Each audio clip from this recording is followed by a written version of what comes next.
2024년 1월 3일 오늘 새벽 말씀은 마가복음 1장 35절부터 45절까지의 말씀입니다.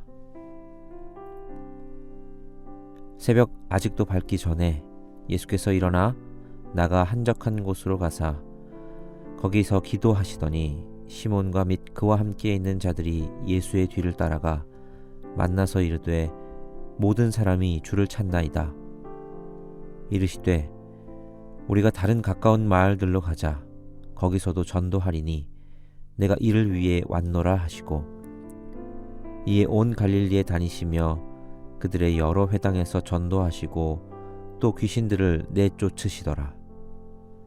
한 나병 환자가 예수께 와서 꿇어 엎드려 간구하여 이르되 원하시면 저를 깨끗하게 하실 수 있나이다. 예수께서 불쌍히 여기사 손을 내밀어 그에게 대시며 이르시되 내가 원하노니 깨끗함을 받으라 하시니 곧 나병이 그 사람에게서 떠나가고 깨끗하여진지라. 곧 보내시며 엄히 경고하사 이르시되 삼가 아무에게 아무 말도 하지 말고 가서 내 몸을 제사장에게 보이고 내가 깨끗하게 되었으니 모세가 명한 것을 들여 그들에게 입증하라 하셨더라. 그러나 그 사람이 나가서 이 일을 많이 전파하여 널리 퍼지게 하니 그러므로 예수께서 다시는 드러나게 동네에 들어가지 못하시고 오직 바깥 한적한 곳에 계셨으나 사방에서 사람들이 그에게로 나아오더라. 신학생 때 교회를 고민하면서 어떻게 하면 목회를 잘 하는 것일까? 이걸 참 많이 생각했던 것 같습니다. 막연하게 목회를 잘 모르다 보니 그런 것도 있지만 교회를 오래 다니면서 목회에 대한 고민들, 내가 앞으로 어떻게 목회를 할까를 자연스럽게 계속 고민하게 됐던 것 같습니다. 그런데 지금 어느덧 목사 된 지가 한 11년 이렇게 되었는데 아직도 어떻게 하면 목회를 잘하는 것일까? 이거에 대한 정답은 찾지 못한 것 같습니다. 그런 질문을 던질 때마다 항상 가장 참고로 삼았던 건 우리 예수님이지요. 예수님은 어떻게 목회를 하셨나? 예수님은 어떻게 사역을 하셨나? 하는 걸 생각해 봅니다. 막상 이렇게 돌아보면 바로 그게 정답지죠. 예수님이라는 정답지가 거기 있는데 우리는 계속 정답지 외에 뭐 다른 건 없나 이렇게 기웃거리는 그런 모습이 우리에게 있지 않았나 싶습니다. 저 역시도 그렇습니다. 목회뿐 아니라 우리가 그리스도인으로서 하나님 맡겨주신 사명의 삶, 각자의 사역을 감당할 때 우리에게 가장 먼저 떠올려지는 분은 예수님입니다. 우리가 어떻게 사역해야 될까, 어떤 자세로, 어떤 원칙으로 해야 될까 했을 때 정답지가 있지요. 내 경험이 아니라 다른 누군가가 이렇게 했다더라가 아니라 다른 교회에선 이렇게 한다더라가 아니라 우리 예수님이 정답지인데 우리는 그 정답지 외에 다른 것을 너무 기웃거리지 않나 하는 생각을 해봅니다. 한 해를 마무리하는 지금 무엇인가 막다른 길에 있는 것 같다면 그리고 무엇인가 다시 정리할 필요가 있다 느껴진다면 이제 다시 정답지를 펼쳐서 우리의 방향을 점검하고 교정하는 것이 필요하겠습니다. 그래서 우리는 오늘 본문을 통해서 예수님의 사역을 한번 다시 살펴보려고 합니다. 예수님은 어떻게 사역하셨을까? 어떤 원칙들이 있으셨을까? 본문 통해서 알아보고자 합니다. 첫 번째로 예수님의 사역의 원칙은 사역보다 기도가 먼저였다 하는 겁니다. 본문 35절을 읽어보겠습니다. 새벽 아직도 밝기 전에 예수께서 일어나 나가 한적한 곳으로 가사 거기서 기도하시더니 어제 본문에서 예수님을 보면 예수님이 상당히 바쁘셨다 하는 것을 알 수 있습니다. 제자들을 부르신 예수님은 이곳저곳 다니면서 가르치시기도 하시고 귀신도 내어 쫓으시고 병도 고치셨습니다. 예수님의 소문이 온 마을에 퍼져서 예수님이 있는 집 앞에 많은 사람들이 모여들 정도였습니다. 그러므로 예수님은 그 많은 사역의 양 때문에 굉장히 피곤하게 하루하루를 보내셨을 겁니다. 그런데 오늘 본문 35절은 예수님이 새벽 아직도 밝기 전에 일어나 한적한 곳으로 가셨다라고 말합니다. 한적하다는 건 다른 사람들이 없다는 거지요. 즉 하나님과 나만이 있는 곳으로 가셨다는 겁니다. 거기서 예수님은 기도하십니다.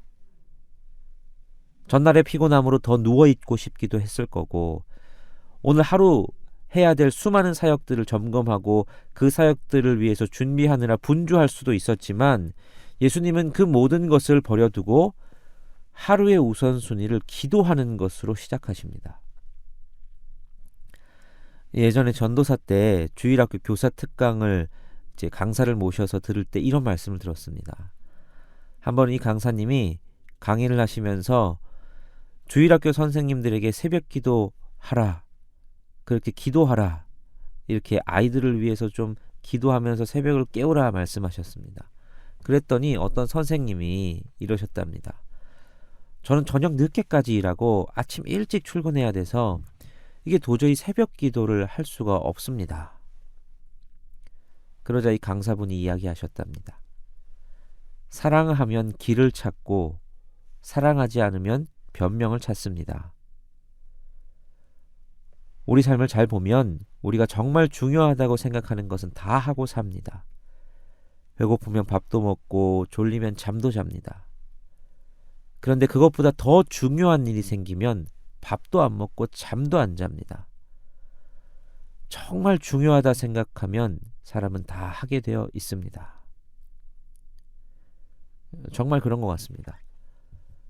우리가 중요하다 생각하면, 기도가 우리의 우선순위라면 그걸 하게 되어 있지요. 예수님은 그것이 우선순위셨던 겁니다. 예수님의 사역 두 번째 원칙은 유명세보다 목적 우선입니다. 43절, 44절을 읽어보겠습니다. 곧 보내시며 엄히 경고하사 이르시되 삼가 아무에게 아무 말도 하지 말고 가서 내 몸을 제사장에게 보이고 내가 깨끗하게 되었으니 모세가 명한 것을 드려 그들에게 입증하라 하셨더라. 오늘 본문에서 예수님은 나병 환자를 고쳐주십니다. 나병 고친다는 건 정말 놀라운 일이었습니다. 그 당시 나병 환자는 죽은 사람이랑 똑같은 취급을 받았습니다. 그런데 예수님이 그런 나병 환자를 고치셨습니다. 죽어있는 자를 살린 것 같은 일이었죠.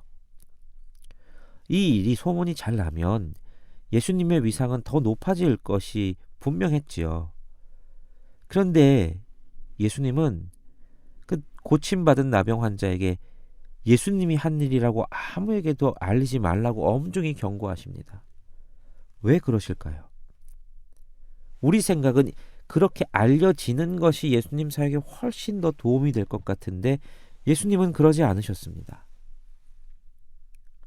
그 이유는 예수님은 이 땅에 오신 목적을 기억했기 때문입니다.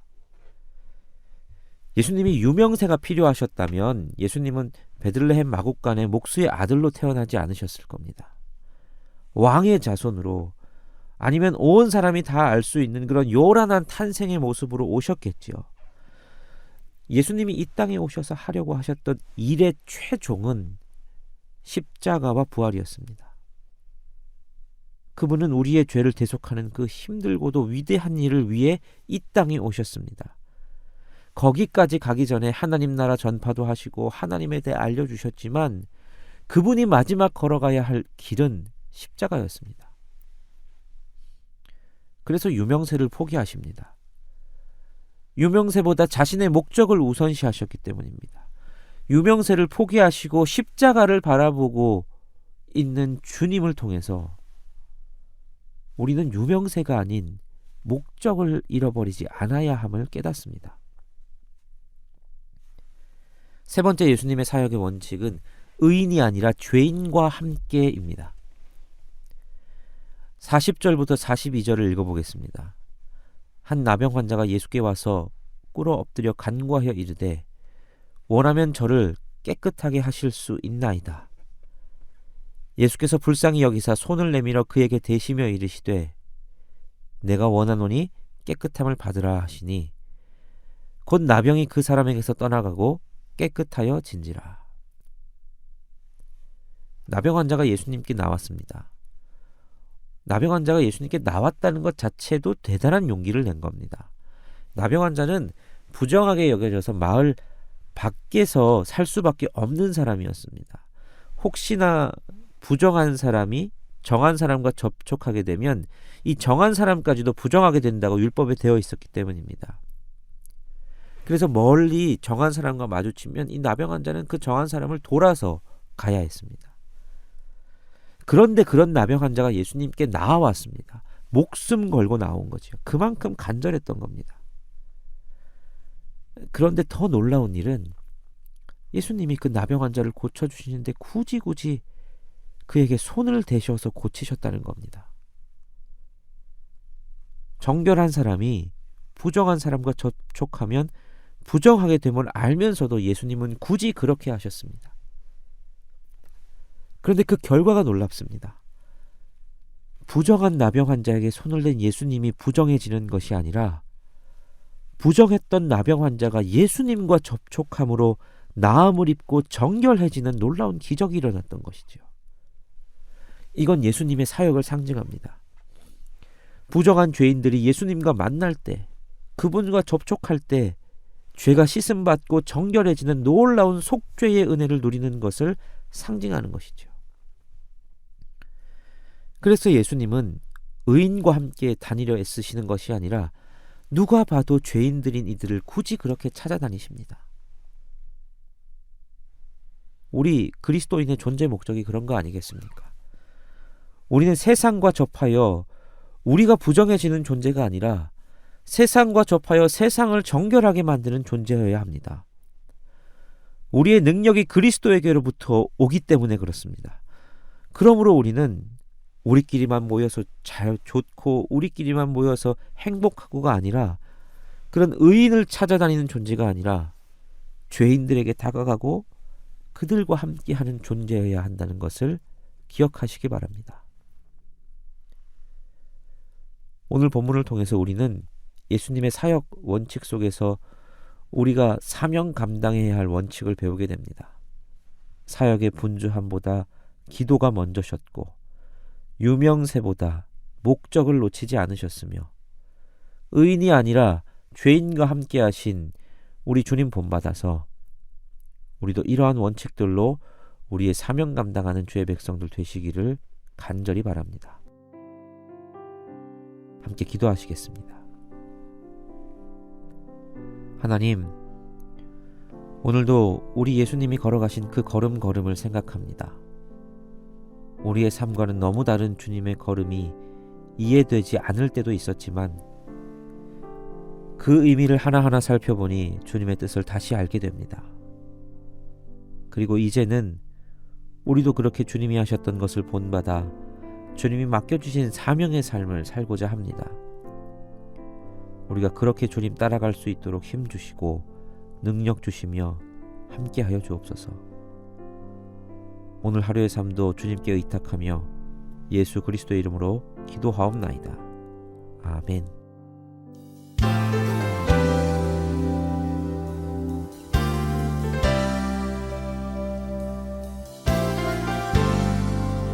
예수 안에 능력이 있네. 나 힘이 없어 쓰러질 때도 넘치는 은혜와 사랑 그 능력으로 승리 얻으리. 나는 인생의 성공을 너무 소중히 여겼네. 세상 영광보다 귀한 주님의 은혜, 오직 예수 나의 믿음, 십자가 능력 속에 빛나는 영광,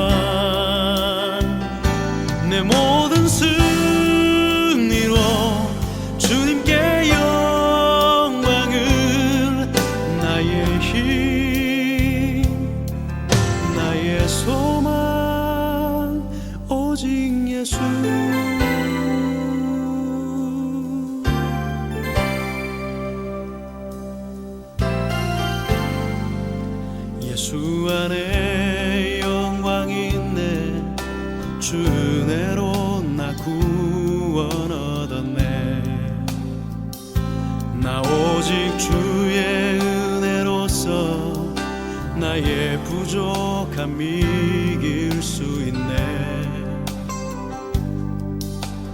난 이제 세상 명예보다 주님 알기 원해. 주의 축복 감사하며 주의 영광 높이리.